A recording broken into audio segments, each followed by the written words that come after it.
అందరికీ నమస్కారం అండి. తెలుగు స్టోరీ బుక్ ఛానల్కి స్వాగతం. ఈరోజు నేను మీకు వినిపించబోతున్న కథ సువర్చలాదేవి గారు రచించిన నాకు అమ్మ ఉంది. కథను చివరి వరకు వినండి. నచ్చితే లైక్ చేయండి. కొత్తగా మన ఛానల్ని చూస్తున్నట్లయితే కనుక సబ్స్క్రైబ్ చేసుకోవడం అస్సలు మర్చిపోవద్దు. మరిక కథలోకి వెళ్ళిపోదామా?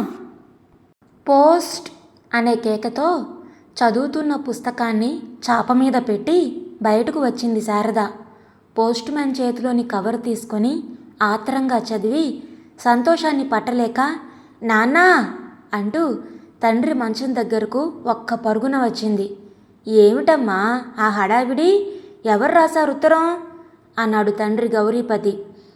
నాన్నా ఏమిటి చెప్పమ్మా? నువ్వేమి అన్నంటే చెప్తాను. చెప్పు, ఏమి అన్ను? నీతో చెప్పకుండా ఒక పని చేశాను నాన్న. భయంగా గౌరీపతి వైపు చూస్తూ అంది శారద. అబ్బా ఏమిటది? సాలోచనగా అన్నాడు గౌరీపతి. నాన్న, ఆ మధ్య ఒక పేపర్లో 4 సంవత్సరాల పాపకి ఆయా కావాలని వేశారు. దానికి నా అర్హతలు రాసి పంపాను. వాళ్ళు నన్ను వెంటనే రమ్మని రాశారు. శారదా, ఎందుకంత తొందరపడ్డావు? నాతో మాట మాత్రమేనా చెప్పకుండా ఎందుకు చేశావు ఈ పని? బాధగా అన్నాడు చదవడం పూర్తి చేసి. ఇంతకంటే ఇంకేం చెయ్యను. టీచర్ ట్రైనింగ్కి వెళతానంటే వద్దన్నావు. పోనీ నర్సు ట్రైనింగు? శారదా, ఆ మాట అనొద్దని నీకెన్నిసార్లు చెప్పాను? ఆ మాటే పదే పదే అంటూ నన్నెందుకు ఈ చిత్రహింస చేస్తావు? బాధతో వణికిపోతూ అన్నాడు గౌరీపతి. నీ మనసు బాధ పెట్టాలని కాదు నాన్న నేను అన్నది. నువ్వు పడే బాధ చూడలేకన్నాను. నువ్వు ఎన్నాళ్ళు ఇలా పిల్లలకి చదువు చెప్తావు? నీకు వయసు వస్తుంది, శక్తి తగ్గిపోతుంది. దానికి తోడు ఆరోగ్యం కూడా సరిగా లేదు. ఒక పసిపాపను ఆప్యాయంగా లాలించడం తప్ప? చెప్పు నాన్న, నేను చేసిన పని తప్ప? వచ్చే కన్నీటిని ఆపుకుంటూ అంది. చూడు శారదా, నాన్న నీ మాటకి ఎప్పుడూ ఎదురు చెప్పలేదు. ఈ ఒక్కసారి నా కోరిక తీర్చవా? ఇంక నిన్నేమీ కోరను. తండ్రి చేతులు పట్టుకొని ప్రార్థిస్తూ అంది. సరే, అలాగే వెళ్ళిరా. కవర్ శారద చేతిలో పెడుతూ అన్నాడు గౌరీపతి. కవర్ అందుకొని తండ్రి మాటలు నమ్మలేక నిజమా అన్నట్టు తండ్రి ముఖంలోకి కళ్ళు పెద్దవి చేస్తూ చూస్తూ నిలబడింది శారద. నా మాట నీకు నమ్మకం లేదా శారదా? మనస్ఫూర్తిగా అంటున్నాను. నాకు కొడుకువైనా కూతురువైనా నువ్వేగా. నీ మాట కాదన్ను. ఈ వయసులో నాకు శ్రమ తగ్గిస్తానంటే కాదన్ను. అంతకంటే నాకు కావలసిందేముంది చెప్పు? ఆప్యాయంగా శారద తల నిమురుతూ అన్నాడు గౌరీపతి. సంతోషంతో ఆనంద బాష్పాలు కార్చింది శారద. నలిగిన బట్టలతో, చెదిరిన ముంగురులతో, అలసిన ముఖంతో ఒక పసిపాపకి ఆటపాటలు నేర్పే ఆయాగా అప్పుడే రైలు దిగి డాక్టర్ మాధవరావు ఇంట్లో అడుగుపెట్టింది శారద. తనకి ఒక గది చూపించింది పని మనిషి మహాలక్ష్మి. అందులో తన సామాను పెట్టుకొని కాలకృత్యాలు తీర్చుకోవడానికి దొడ్లోకి వెళ్ళింది. కాలకృత్యాలు తీర్చుకొని కాఫీ, టిఫిన్ తీసుకొని తన గదిలో కూర్చుంది శారద. తను వచ్చినట్లు డాక్టర్ గారికి ఎవరూ చెప్పలేదా? పాప కానీ, డాక్టర్ గారు కానీ, వారి భార్య కానీ ఎవరూ కనిపించరే? తను వచ్చినట్లు డాక్టర్ గారికి తెలిసినా రాలేదా? లేక ఆయాతో ఏం మాట్లాడాలని ఊరుకున్నారా? లేక నన్ను అవమానించడానికి పిలిపించారా? ఛీ, ఏమిటి పాడాలోచన?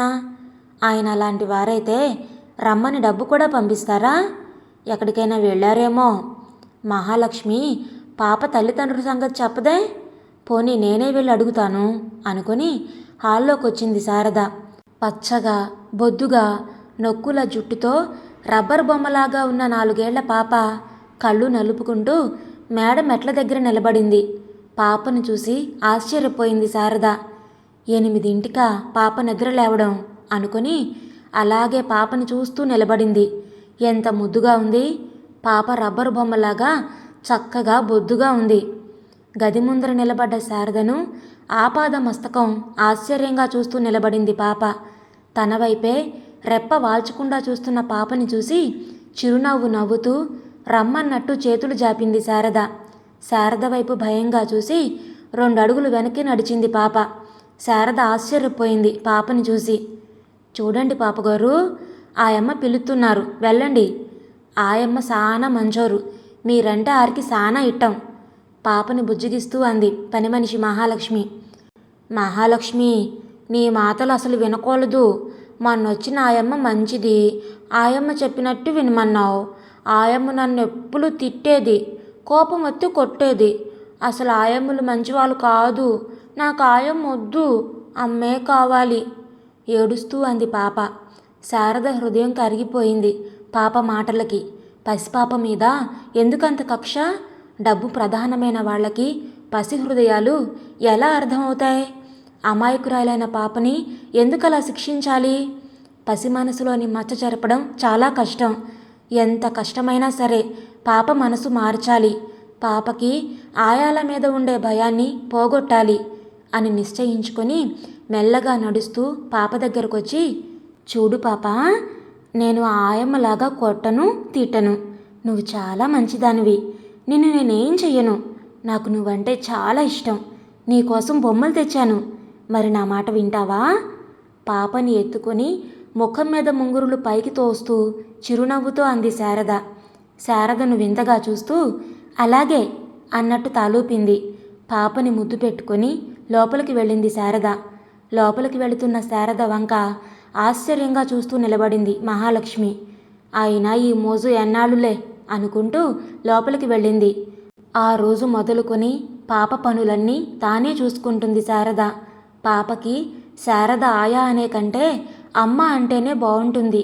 తల్లి ప్రేమ కరువైన పాపకి శారద వల్ల ఆ కోరిక తీరింది. శారద తండ్రిని విడిచి వచ్చి 15 రోజులైంది. తండ్రిని కూడా తీసుకొని రావాలనుంది. కానీ డాక్టర్ గారిని అడిగి తీసుకొని రావాలని నిశ్చయించుకుంది. మాధవరావు గారు తానొచ్చాక 2 సార్లు కనిపించారు. వచ్చిన రోజున హాల్లో పాపతో పాటు కాఫీ తాగుతున్నప్పుడు వెళ్ళి నమస్కారం చేసింది. ప్రతి నమస్కారం చేసి మౌనంగా తల వంచుకొని వెళ్ళిపోయారు. తర్వాత ఒకరోజు మధ్యాహ్నం 1 గంట అయింది. పాప హాల్లో బొమ్మలతో ఆడుకుంటుంది. పాపని చూస్తూ కూర్చుంది శారద. అప్పుడే హాస్పిటల్ నుండి ఇంటికొచ్చారు డాక్టర్ మాధవరావు. తండ్రి రాకను చూసి గబగబా తండ్రి దగ్గరకు వెళ్ళి, నాన్న నాన్న చూలు, ఆయమ్మ ఎన్ని బొమ్మలు కొనిపెట్టిందో. నాన్న, ఆయమ్మ చాలా మంచిది, చూలు నా బొమ్మలు ఎంత బాగున్నాయో అంటూ తండ్రిని చెయ్యి పుచ్చుకొని తీసుకొచ్చి బొమ్మలు చూపింది పాప. చాలా బాగున్నాయి, చక్కగా ఆడుకో. పాప బుగ్గలపై ముద్దు పెట్టుకొని వెనక్కి తిరిగి, పాప మీకు బాగా అలవాటైనట్టుందే, పేచీలు మానేసిందా? పాప బొమ్మల వైపు చూస్తూ శారదను అడిగాడు మాధవరావు. అలవాటైంది, పేచీలు మానేసింది తల వంచుకొని జవాబు చెప్పింది. మాధవరావు వాచి చూసుకొని గబగబా వంటింట్లోకి వెళ్ళి అన్నం పెట్టుకుని తిని మళ్ళీ వెంటనే వెళ్ళిపోయాడు. మాధవరావు ప్రవర్తన వింతగా తోచింది శారదకి. ఆయన భార్యకి ఏమైంది? ఎక్కడైనా ఉద్యోగం చేస్తుందా, లేక చచ్చిపోయిందా? ఛీ, ఏమిటి పాడాలోచన? ఆవిడ ఎక్కడున్నదో అని ఆలోచిస్తూ కుర్చీలో కూర్చుంది. అలా ఎంతసేపు కూర్చుందో. మహాలక్ష్మి కాఫీకి రమ్మని పిలిచేదాకా అలానే కూర్చుంది. మహాలక్ష్మి, ఏమిటమ్మగారు? అయ్యగారు రోజు 1 గంటకి అన్నానికి వస్తారా? అవునమ్మగారు. నేను వచ్చి ఇన్నాళ్ళయింది కదా, అమ్మగారు ఒక్కరోజు కూడా కనపడరే. అమ్మగారు ఈ ఊళ్ళో ఉండరా? తన సంశయాన్ని తెలియజేస్తూ అంది. మహాలక్ష్మి బొంగురుపోయిన గొంతుతో, అమ్మగారు ఇంకా కనబడరమ్మా. ఆ తల్లికి కూతురు ముద్దు ముచ్చట్లు చూసుకునే యోగం లేదమ్మా. కళ్ళు తుడుచుకుంటూ అంది. ఏమైంది ఆమెకి? ఆదుర్దాగా అంది శారద. 7 ఏడాది క్రితం అమ్మగారు పోయినారు. అప్పటికి పాపకి 3 ఏళ్ళు. తెలిసి తెలియని వయసు. పాప అమ్మగారి కోసం ఏడ్చేది. కారణం తెలియకుండా దేనికో దానికోసం పేసీలు పెడుతూ ఏడుస్తూ ఉండేది. అయ్యగారు పాప కోసం 6 నెలలు హాస్పిటల్కి వెళ్ళడం కూడా మానేసినారు. రేత్రింబవళ్ళు పాపతో గడిపేవారు. అయ్యగారు పాపని ఎంతో గారాబంగా చూసేవారు. దాంతో పేసీలు మరీ ఎక్కువైనాయి. అయ్యగారి చేతులు సలహాతో పాపకి ఆయాని పెట్టి మళ్ళీ హాస్పిటల్కి వెళ్ళడం మొదలుపెట్టారు. కానీ ఆ వచ్చిన ఆయా చాలా పెద్దది. పాప పెట్టే పేసీలు భరించలేక పాప మీద 2-3 సార్లు చెయ్యి చేసుకుంది. అప్పటి నుండి పాపకి ఆయా అంటేనే భయం. ఆయా వచ్చిన 10 రోజులకే తిరుగుబండి ఎక్కింది. తర్వాత మీరొచ్చారు. మహాలక్ష్మి, అమ్మగారి ఫోటో ఎక్కడా కనిపించదే? ఆశ్చర్యంగా అడిగింది శారద. అమ్మగారి ఫోటో చూసి పాప మరీ గోల చేసేది. అమ్మ కావాలి, అమ్మని తీసుకురా, నన్ను అమ్మ దగ్గరికి తీసుకొని పో అని ఒకటే ఏడుపు. అయ్యగారిని ఏ పని చేయనిచ్చేది కాదు. ఎప్పుడు ఏదో పేసి అమ్మా అమ్మా అని ఒకటే ఏడుపు. మా దగ్గరకు వచ్చేది కాదు. అయ్యగారి పరిస్థితి చూస్తే జాలేసేది. అమ్మేది అని పాప అడిగినప్పుడు అయ్యగారు పాపకి సమాధానం చెప్పలేక కంటనీరు పెట్టేవారు. పాపకి అమ్మని మరిపించాలని ఎన్నో ప్రయత్నాలు చేశారు. అమ్మగారి ఫోటో కనబడకుండా చేశాడు. అందుకే ఒకరోజు పాప అమ్మ కోసం ఏడ్చి ఏడ్చి మధ్యాహ్నం 3 గంటలకి నిద్రపోయింది. ఆ రోజు అయ్యగారు అన్నం తినలేదు. నేను ఎన్నిసార్లు బతిమాలినా వినలేదు. పాప కోసమైనా మీరు అన్నం తినాలి అని నేను ఎన్నిసార్లు చెప్పినా వినలేదు. మహాలక్ష్మి, నేను పాపని ఎలా పెంచను? పాప పెంకితనం మరీ ఎక్కువైపోతుంది. ఒక్క మాట కూడా వినడం లేదు. పాపని నాకు అప్పచెప్పి తన దారి తను చూసుకుంది. నేను పాపని ఎలా పెంచి పెద్ద చేయను మహాలక్ష్మి? ఎన్ని చేసినా పాప తల్లిని మరవడం లేదు. నేను కూడా ఆనాడైపోతే నాకింత బాధ ఉండేది కాదు అంటూ అయ్యగారు కంటనీరు పెట్టుకున్నారు. ఎప్పుడూ నాతో ఒక్క మాట కూడా మాట్లాడిన అయ్యగారు ఎంతో గాంభీర్యంగా ఉండేవారు. 6 కంటనీరు పెట్టుకునేసరికి నా గుండె తరుక్కుపోయింది. మళ్ళీ పెళ్లి చేసుకోమని ఎన్నిసార్లు చెప్పినా వినలేదు. ఆ వచ్చే ఆవిడ పాపని సరిగ్గా చూస్తుందో లేదో అని అయ్యగారి బెంగ. అందుకే పెళ్లి మాట తలపెట్టరు అని కళ్ళు తుడుచుకుంది మహాలక్ష్మి. మహాలక్ష్మితో పాటు శారద కూడా కళ్ళొత్తుకుంది. డాక్టర్ గారి కథ వినేసరికి శారద గుండె తరుక్కుపోయింది. డాక్టర్ గారి మీద జాలి వేసింది. మహాలక్ష్మి, పాప తల్లివైపు ఎవరూ లేరా? ఏమోనమ్మా, ఆ సంగతి ఎవరికీ తెలీదు. ఎవరో చెప్పుకుంటుంటే విన్నా. అమ్మగారు అయ్యగారు ప్రేమించి పెళ్లి చేసుకున్నారట అని అనుకుంటున్నారు. ఆయమ్మా ఆయమ్మా, ఇవాళ మంచి సినిమా వచ్చిందిట, మనం చూడటానికి వెళ్దాం లా ఆయమ్మా అంటూ గబగబా బయట నుండి లోపలికి పరిగెత్తుకుంటూ వచ్చిన పాపన్న మాటతో ఆ సంభాషణ ఆగిపోయింది. అలాగే వెళదాం మళ్ళీలా అంటూ శారద చెయ్యి పుచ్చుకొని లాగింది. చక్కగా మంచి బట్టలు వేసుకొని తలదువ్వుకొని వెళ్ళాలి కానీ ఇలా వెళితే అంతా నవ్వుతారు. మళ్ళైతే తొందరగా కానీ బొంగమూతి పెట్టి కోపంగా అంది పాప. నా పాప మంచిది. పాప బుగ్గపై ముద్దుల వర్షం కురిపిస్తూ అంది శారద. ఆ మాటకి పాప ముఖంలో రంగులు మారాయి. ఆయమ్మా, మా అమ్మ కూడా ఇలాగే అనేది. అమ్మ ఎక్కడుందో నీకు తెలుసా ఆయమ్మా? మహాలక్ష్మి పిల్లలేదు. నాకు అమ్ముంది, నీకు అమ్మలేదు. మీ అమ్మ చచ్చిపోయింది అంటుంది. నిజంగా మా అమ్మ చచ్చిపోయిందా ఆయమ్మా? జాలిగా శారద వైపు చూస్తూ అంది పాప. పాప మాటలకు శారద మనసు వెలివెల్లాడిపోయింది. కళ్ళ వెంట అప్రయత్నంగా నీళ్లు కారాయి. పాపకి ఏం సమాధానం చెప్పాలో తెలియక పాప వంక చూస్తూ కూర్చుంది. ఏంటాయమ్మా, ఏడుతున్నావెందుకు? శారద బుగ్గలపై కారుతున్న నీళ్ళని తన చిన్న చేతులతో తుడుస్తూ అంది పాప. హబ్బే ఏమీ లేదు, దా నీకు బట్టలు వేస్తాను అంటూ పాపని ఎత్తుకొని పైకి వెళ్ళింది శారద. గడియారం 12 గంటలు కొట్టింది. టక్ టక్మని బోట్ల చప్పుడు చేసుకుంటూ వచ్చాడు మాధవరావు. పాప ఆటల్లో లీనమైంది. శారద పత్రిక తిరగేస్తూ కుర్చీలో కూర్చుంది. మాధవరావు పాప వైపు చూసి తృప్తిగా నిట్టూర్పు విడిచి గదిలోకి వెళ్ళాడు. చదువుతున్న పత్రిక టేబుల్ మీద పెట్టి లోపలికి వెళ్ళింది శారద. మాధవరావు బట్టలు మార్చుకొని కాళ్ళు చేతులు కడుక్కొని వంటింట్లో అడుగుపెట్టి ఆశ్చర్యపోయాడు. కంచంలో అన్నం పెడుతున్న శారద ముఖం వైపు పరిశీలనగా చూశాడు. బాధగా నోట్లో ఏదో గొణుక్కున్నాడు. తను వచ్చి ఇన్నాళ్లైనా కనీసం కన్నెత్తైనా చూడని మాధవరావు ఈరోజు తననే పరిశీలనగా చూస్తున్నందుకు ఆశ్చర్యపోయింది శారద. మాధవరావు చూపుల నుండి తప్పించుకుంటూ అన్నం చల్లారిపోతుంది, తల వంచుకొని అంది. తన పొరపాటును గ్రహించుకొని మౌనంగా వెళ్ళి కూర్చున్నాడు. మీకెందుకీ శ్రమ? అన్నం కలుపుతూ అన్నాడు. ఇందులో శ్రమేముంది? ఇవాళ ఒక్కనాటిది కాదుగా ఇది. నా జీవితాంతం ఉండేదానికి మీకు శ్రమ ఎందుకు అన్నాడు బాధగా. అతని ప్రశ్నకి ఏం సమాధానం చెప్పాలో తెలియక మౌనంగా నిలబడింది. రేపు మా నాన్నగారు వస్తున్నారు.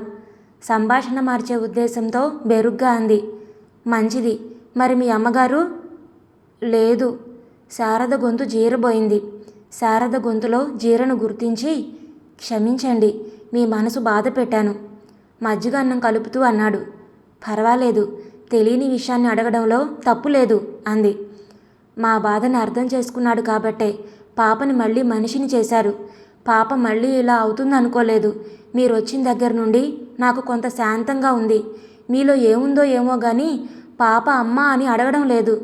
చెయ్యి కడుక్కొని లేస్తూ అన్నాడు. శారద ఉలిక్కి పడింది మాధవరావు మాటలకి. అప్పుడే అన్నం తిని వస్తున్న తండ్రిని చూసి, నాన్నా నాన్నా, ఈ బొమ్మలు చూలు, ఎంత మంచి బొమ్మ కొన్నదో ఆయమ్మ. నాన్న, ఈ బొమ్మకి కీ ఇస్తే భలే ఎగురుతుంది అంటూ బొమ్మకి కీ ఇచ్చి దాంతోపాటు తను ఎగురుతూ చప్పట్లు కొట్టింది పాప. పాపని ప్రేమగా దగ్గరికి తీసుకొని ముద్దు పెట్టుకున్నాడు డాక్టర్. నాన్న, ఆయమ్మ మంచిది కదూ? తండ్రి ముఖంలోకి చూస్తూ అంది పాప. చెప్పు నాన్న, ఆయమ్మ మంచిది కదూ? రెట్టించింది. అవును, చాలా మంచిది ఆయమ్మ. అప్పుడే లోపల నుండి వస్తున్న శారద మాధవరావు మాటలు విని ఆశ్చర్యపోయింది. ఏమిటి, డాక్టర్ గారు ఈరోజు ఇలా మాట్లాడుతున్నారేమిటి అని మనసులో అనుకుంది శారద. ఆడుకో పాప, మరి నేను వెళ్ళొస్తాను. కూతుర్ని క్రిందికి దించి గదిలోకి వెళ్ళి బట్టలు మార్చుకొని వెళ్ళాడు మాధవరావు. ఆ రోజు రాత్రి శారదకి చాలాసేపు నిద్ర పట్టలేదు. మాధవరావుని గురించి ఆలోచిస్తూ పడుకుంది. ఎప్పుడూ కన్నెత్తి చూడని డాక్టర్ ఈరోజు తనను ఎందుకింత పరీక్షగా చూశాడు? చాలా ముక్తసరిగా సమాధానం చెప్పే డాక్టర్ తనతో ఎంతసేపు మాట్లాడారు? ఎందుకో ఆయమ్మ చాలా మంచిది. తను వచ్చాక తీరుబడిగా కూర్చొని పాపతో కబుర్లు చెప్పని డాక్టర్ ఇవాళెందుకు నా గురించి పాపతో చెప్పారు? ఆలోచిస్తూ పడుకున్న శారదకి ఎప్పటికో నిద్ర పట్టింది. కాల ప్రవాహంలో సంవత్సరం గడిచిపోయింది. గౌరీపతి రాకతో పాపకి ఎక్కడా తీరిక దొరకలేదు. గౌరీపతిని తాతయ్య అంటూ ఆయన దగ్గర చాలా పద్యాలు, పాటలు నేర్చుకుంది. కూతురులో కలిగిన మార్పు చూసి ఆశ్చర్యపోయాడు మాధవరావు. పాపకి 5వ సంవత్సరం రావడంతో స్కూల్కి వెళ్ళడం మొదలుపెట్టింది. సోఫాలో కూర్చుని ఏదో పుస్తకాన్ని తిరిగేస్తున్నాడు మాధవరావు. అప్పుడే హాల్లోకి వచ్చిన గౌరీపతిని చూసి, రండి మాస్టారు అంటూ పిలిచాడు మాధవరావు. పాప తండ్రి పక్కన కూర్చుని బొమ్మల పుస్తకం చూస్తోంది. ఏమిటి మాస్టారు విశేషాలు అంటూ సంభాషణ మొదలుపెట్టారు డాక్టర్. ఏమున్నాయి, పాప బాగా చదువు ధ్యాసలో పడింది. ఎప్పుడు ఏదో చదువుతూ ఉంటుంది. పాపని చూస్తూ అన్నాడు గౌరీపతి. అల్లరి తగ్గలేదండి. కూతురు వైపు ప్రేమగా చూస్తూ అన్నాడు. ఇంకా కొన్నాళ్ళు పోతే అదే తగ్గుతుంది. చాలాసేపు ఇద్దరి మధ్య మౌనం రాజ్యం వెళ్ళింది. గౌరీపతి చెప్పాలనుకున్న మాట చెప్పలేకపోతున్నాడు. ఏమైనా ఈరోజు చెప్పి తీరాలి అని నిశ్చయించుకున్నాడు. డాక్టర్ గారు? ఏమిటి మాస్టారు, ఏదో అడగాలనుకుంటున్నారు? అడగండి. పుస్తకాన్ని టేబుల్ మీద పడేసి అన్నాడు డాక్టర్. అబ్బే ఏమీ లేదు, మీతో ఓ చిన్న మాట చెప్దామని. పర్వాలేదు చెప్పండి. చెప్పడానికి సంశయిస్తున్నారెందుకు? పాప స్కూల్కి వెళుతుందిగా, తల్లిని గురించి పేచీలు కూడా పెట్టడం లేదు. పాప మీకు అలవాటే కదా. నేను పెద్దవాణ్ణయ్యాను. దానికి పెళ్లి చేసి ఒక ఇంటి దాన్ని చేసి నేనింక నిశ్చింతగా కృష్ణ రామ అనుకుంటూ ఉండొచ్చని ఇంక మేము మా ఊరు వెళ్ళి పెళ్లి ప్రయత్నాలు చేయాలి. మీతో చెప్పి మీ అభిప్రాయం కనుక్కొని వెళదామనుకుంటున్నాను. ఇంక చెప్పవలసింది ఏమీ లేనట్టు డాక్టర్ ముఖం వైపు చూశాడు. గౌరీపతి మాటలకి ఉలిక్కి పడ్డాడు మాధవరావు. ఎన్నాళ్ళు ఉంటారు? ఒక్కనాటితో తీరేది కాదుగా ఈ సమస్య. మా సుఖం కోసం ఆమె సుఖాన్ని నాశనం చేయడమా? నా స్వార్థం కోసం ఆమె జీవితాన్ని మోడు చేసుకుంటుందా? ఛీ, మనిషికి ఇంత స్వార్థం ఉండకూడదు. కష్టకాలాల్లో వచ్చి మమ్మల్ని ఆదుకొని మళ్ళీ మమ్మల్ని మనుషులుగా చేసింది. శారద నిజంగా దేవత. శారద జీవితం ఇలా నాశనం కాకూడదు. ఆమె 10 కాలాల పాటు సుఖంగా ఉండాలి. దేవత లాంటి శారదకి మంచి భర్త రావాలి. శారద సుఖపడాలి అని ఆలోచించుకొని, మాస్టారు, మాకేమీ అభ్యంతరం లేదు. నిజంగా మీరు దేవతలు. మా కష్టాలు కూడా పంచుకొని మమ్మల్ని మళ్ళీ మనుషులుగా తయారు చేశారు. మీ రుణం తీర్చుకోలేను. పాపని మళ్ళీ నేను ఇలా చూస్తాననుకోలేదు. పాప మళ్ళీ మనిషి అయిందంటే అదంతా మీ అమ్మాయి చలవే. మీరు మమ్మల్ని విడిచి వెళతానంటే నాకు చాలా బాధగా ఉంది. మీ రుణం ఎప్పటికీ తీర్చుకోలేం మాస్టారు, ఆవేదనతో అన్నాడు మాధవరావు. నాన్న, ఎవరు నాన్న వెళ్ళేది? తండ్రి మాటలు అర్థం కాకంది పాప. ఆయమ్మ, తాతగారు వాళ్ళ ఊరు వెళుతున్నారు. ఎప్పుడొస్తారు? ఇంక రారమ్మా, అక్కడే ఉంటారు, బాధగా అన్నాడు మాధవరావు. ఆయమ్మ, తాతగారు ఊరెళ్ళిపోతే నీకు నాకు అన్నం ఎవరు పెడతారు? నన్ను స్కూల్కి ఎవరు తీసుకెళ్తారు? మరి నాకు పద్యాలు పాఠాలు అవి ఎవరు చెప్తారు నాన్న? ఏడుస్తూ అంది పాప. నేనున్నాగా, బాధగా అన్నాడు డాక్టర్. నువ్వు హాస్పిటల్కి వెళతావుగా, నాకు ఆయమ్మే కావాలి, ఆయమ్మతో నేను వెళ్తాను, పెద్దగా ఏడుస్తూ అంది. పాప ఏడుపు విని గదిలో నుంచి బయటకొచ్చి, ఎందుకు పాప ఏడుస్తున్నావు? పాపని దగ్గరికి తీసుకుంటూ అంది శారద. ఆయమ్మ, నువ్వు తాతయ్య మీ ఊరు వెళ్ళిపోతారని నాన్న చెప్తున్నారా ఆయమ్మ? నిజంగా నువ్వు నన్ను వదిలిపెట్టి వెళ్ళిపోతావా? నువ్వు వెళ్ళొద్దా ఆయమ్మ, నేను మా ఊరు వెళ్ళనని చెప్పు. శారద ముఖం తన ముఖం వైపు తిప్పుకొని వెక్కి వెక్కి ఏడుస్తూ అంది. నిన్ను విడిచి నేను ఎక్కడికి వెళ్ళను పాప, బొంగురుపోయిన గొంతుతో అంది శారద. ఆయమ్మ మంచిది తాతయ్య, ఆయమ్మ ఎప్పుడు ఇక్కడే ఉంటుంది, ఆయమ్మని ఇక్కడే ఉండమని చెప్పు నాన్న. కూతురికి ఏం సమాధానం చెప్పాలో తెలియక మౌనంగా తల వంచుకుని కూర్చున్నాడు డాక్టర్ మాధవరావు. మాధవరావు మౌనాన్ని చూసి ఇంక మాటలు పెంచడం ఇష్టం లేక, చాలా పొద్దుపోయింది, వస్తా అంటూ గదిలోకి వెళ్ళాడు గౌరీపతి. తండ్రి నుంచి ఏ సమాధానం రాకపోవడం చూసి శారద చేతుల్లో నుంచి దిగి తండ్రి దగ్గరకు వచ్చి, నాన్న, ఆయమ్మని ఉండమని చెప్పు నాన్న, చెప్పు నాన్న. పాప, ఏమిటి నీ గోల? పోయి పడుకో. పాప బాధ చూడలేక కోపంతో కఠినంగా అన్నారు డాక్టర్. తండ్రి కోపం చూసి భయపడి శారదని కౌగిలించుకుంది. పాపని గుండెలకి హత్తుకొని పైకి వెళ్ళింది శారద. పాపని ఎత్తుకొని వెళుతున్న శారదను చూసి బాధగా నిట్టూర్పు విడిచారు డాక్టర్. పాపని పక్క మీద పడుకోబెట్టి కళ్ళు తుడుచుకుంది శారద. పాపకి నాకు ఏమిటి అనుబంధం? ఏ జన్మ రక్త సంబంధమో? పాపకి నాకు ఏమిటి అనుబంధం? నేను ఆయాని గాని పాపకేమీ కానుగా. మరెందుకో ఇంత మమత? ఆయాలందరూ నాకు మళ్ళే ఉంటారా? ఏమో మరి. పాపకి ఆయమ్మలంటే ఎంత భయం. నేనంటే పాపకి భయం లేదు. డాక్టర్ గారి దగ్గర కన్నా నా దగ్గర పాపకి చనువు ఎక్కువ. ఒక్క సంవత్సరంలో పాప నాతో ఎలా పెనవేసుకుపోయిందో, నా మీద ఎంత మమత పెంచుకుంది. నేను పాపకి ఏమవుతానని? అయినా నాకు పాప మీద ఎంత ప్రేమ ఎందుకో? నేనెవరిని? పాప ఎవరు? ఏమిటి అనుబంధం? నన్ను విడిచి పాప ఒక్క క్షణం కూడా ఉండలేదు. నేను లేకపోతే పాప బ్రతకగలదా? ఛీ, ఏమిటి పాడాలోచన? అమాయకురాలైన పాపను విడిచి నేను ఎక్కడికి వెళ్ళలేను. పాప లేనిదే నేను బ్రతకలేను. పాప కోసం నేనేమైనా చేస్తాను అని నిశ్చయించుకొని ఆ రాత్రి సుఖంగా నిద్రపోయింది శారద. పాపా, అన్నం తిందుగాని రామ్మా. చూడు ఎంత పొద్దుపోయింది. నువ్వు చాలా మంచిదానివి కదూ. రాత్రి 9 అయినా ఆ రోజు పాప అన్నం తినలేదు. పాపని బతిమాలుతూ అంది శారద. నేను తిన్ను, నాకు అన్నం వద్దు అని విసురుగా వెళ్ళి మంచం మీద పడుకుంది పాప.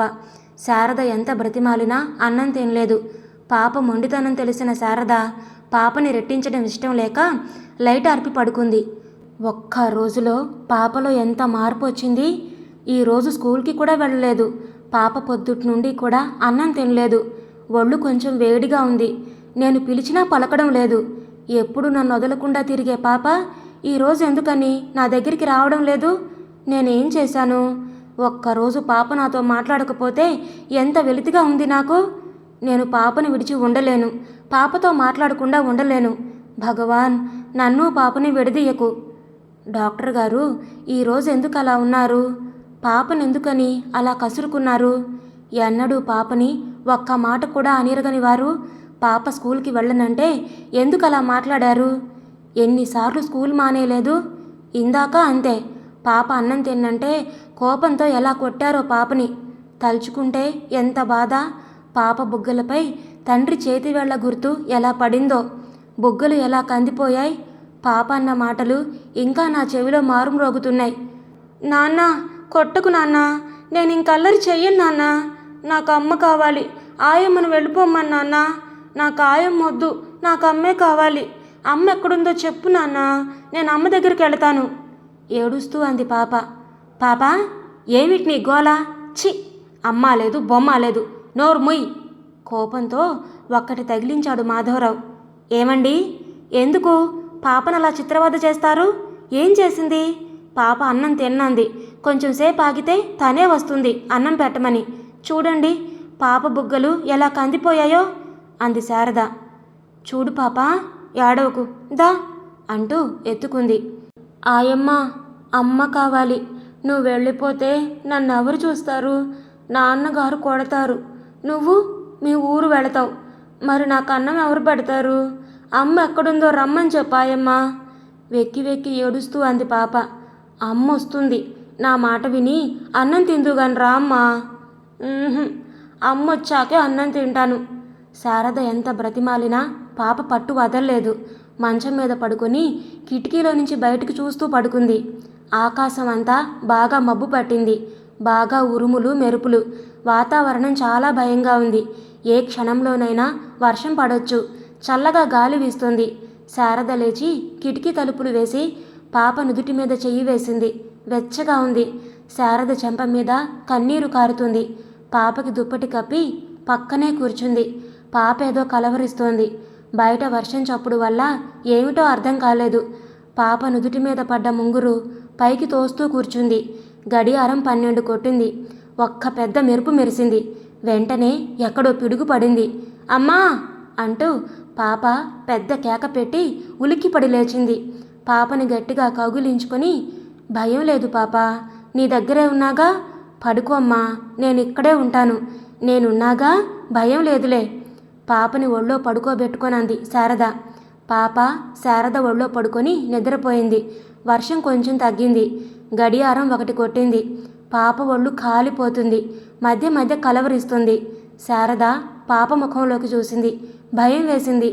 పాపని మంచం మీద పడుకోబెట్టి దుప్పటి కప్పి నెమ్మదిగా క్రిందికొచ్చింది. చలిగాలి వీస్తోందనుకొని బయట నిండుగా కప్పుకొని మాధవరావు గదివైపు వెళ్ళింది. తలుపు వేసి ఉంది. నెమ్మదిగా తలుపు నెట్టి లోపలికి వెళ్ళింది. గదిలో లైటు వేసింది. మాధవరావు టేబుల్ మీద తలపెట్టుకొని పడుకున్నాడు. 2 అడుగులు ముందుకు వేసింది. మాధవరావు చెంపల మీద కన్నీరు కారుతుంది. టేబుల్ మీద పరీక్షగా చూసింది. భార్యాభర్తల మధ్యలో చిన్న పాప ఉన్న ఫోటో ఉంది. ఆత్రంగా ఫోటో వైపు పరీక్షగా చూసింది. శారదకు గుండాగినంత పనైంది. ఫోటో కింద పేరు చూసింది. సందేహం లేదు, శాంతే. కళ్ళు పెద్దవి చేసుకొని ఫోటో చూసింది. దుఃఖం ఆగలేదు. కన్నీటిని ఆపుకోవడానికి విశ్వప్రయత్నం చేసింది. శాంతి అంటూ వెక్కి వెక్కి ఏడుస్తూ నిలబడింది. ఆ ఏడుపు విని ఉలిక్కిపడి లేచాడు మాధవరావు. ఎవరు? శారదా, నువ్వా? ఏమిటి ఇంత రాత్రిపూట ఒంటరిగా ఇక్కడికి ఎందుకు వచ్చావు? అరే, అదేమిటి? ఎందుకు ఏడుస్తున్నావు? చెప్పు ఆదుర్దాతో బిగ్గరగా అన్నాడు డాక్టర్. మాధవరావు మాటలు విని గదిలో నుంచి బయటకు వచ్చాడు గౌరీపతి. శారద మాటలు విని గుమ్మం దగ్గర ఆగిపోయాడు. ఈమెనా మీ భార్య? ఫోటో చూపిస్తూ అంది. అవును, నీకు తెలుసా?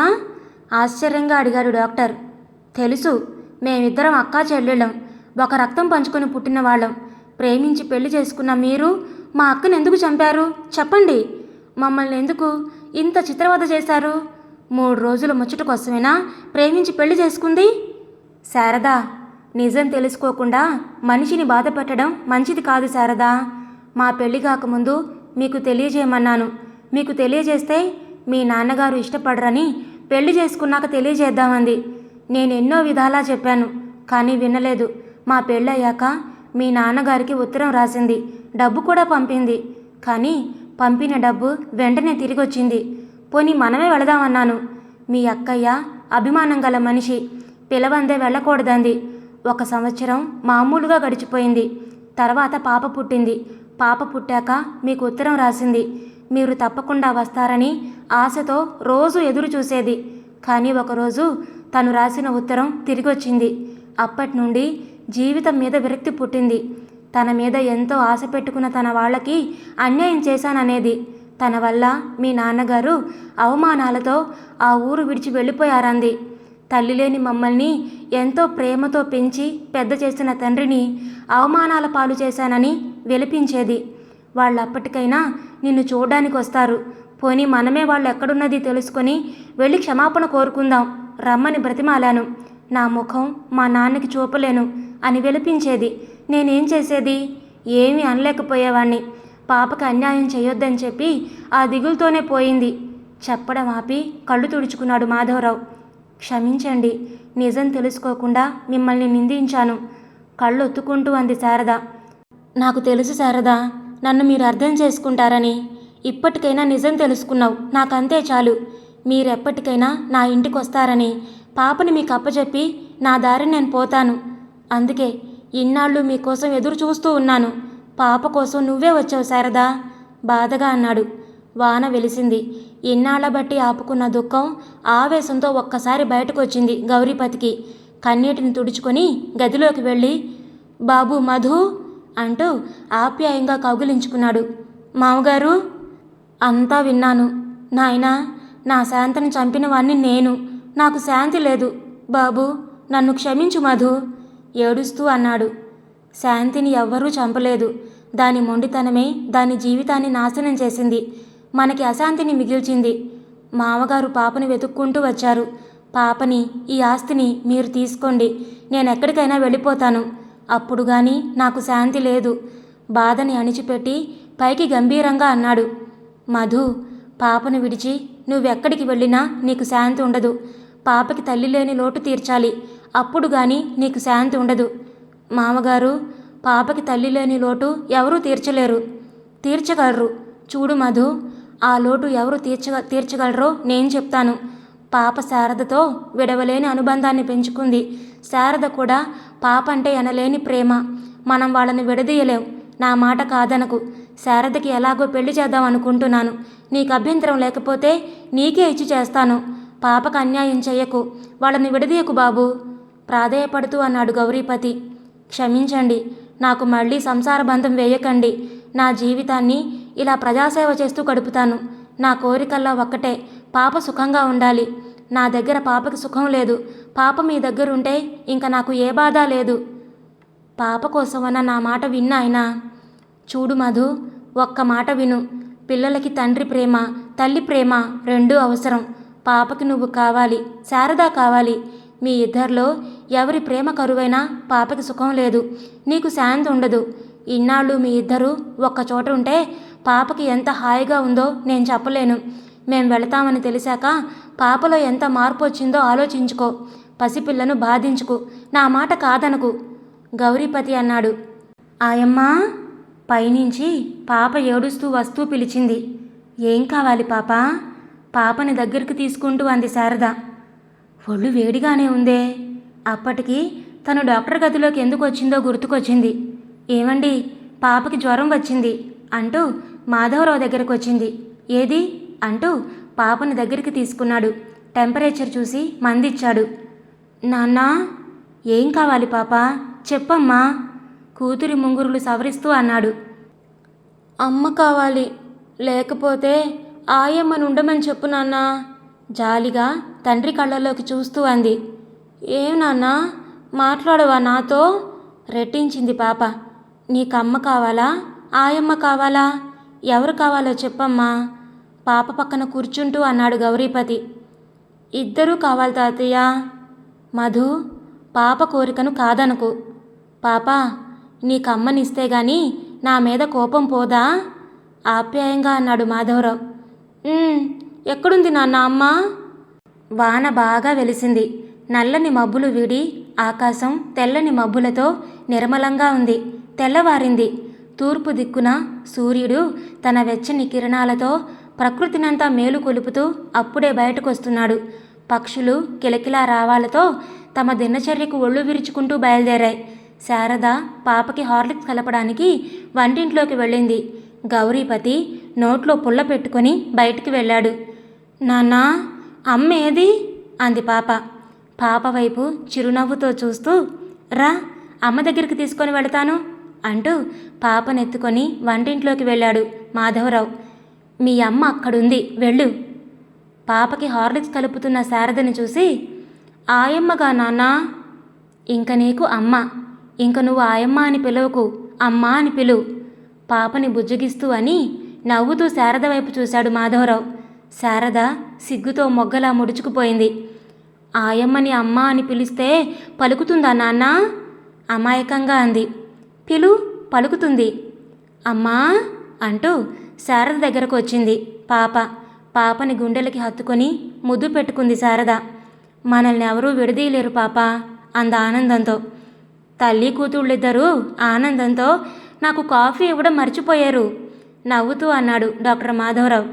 అమ్మా శారదమ్మ తల్లి, సంసార గొడవల్లో పడి ఈ పెద్దవాణ్ణి మర్చిపోకు, అప్పుడే లోపలికి వస్తూ అన్నాడు గౌరీపతి. పాప గొడవలో పడి శారద నన్ను మర్చిపోయింది మామగారు. దాదాపు 8 అవుతుంది, ఇంతవరకు మనకు కాఫీ కూడా ఇవ్వలేదు. శారద వంక చిలిపిగా చూస్తూ మామగారికి ఫిర్యాదు చేశాడు డాక్టర్ మాధవరావు.